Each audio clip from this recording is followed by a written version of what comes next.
Welcome to Lowcost Keebs, where today we're looking at the Tezarre, I assume.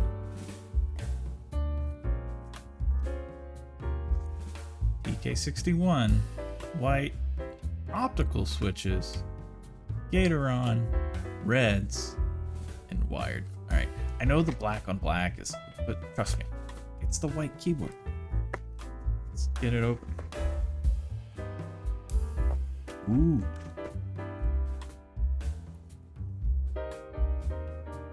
Thank you for choosing. Oh. Threw too soon. Keeb. Alright, they're in.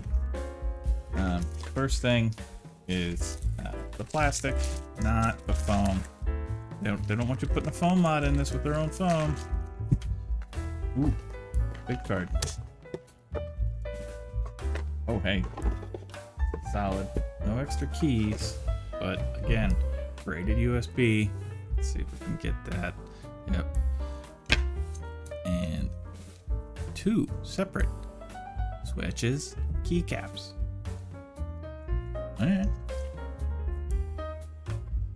Not a bad card. Not as nicely printed as the other card we've seen, but yeah, instructions.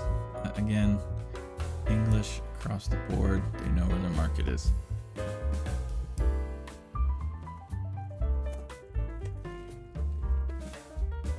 No feed.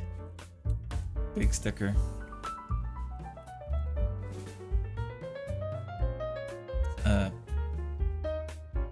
Pudding keycaps. Yeah. But you know, it was $19. See, right there, $19. Maybe put the finger there. 19 bucks. Yeah. Pudding caps, optical, reds. I still don't have a catchphrase. We'll get into this one.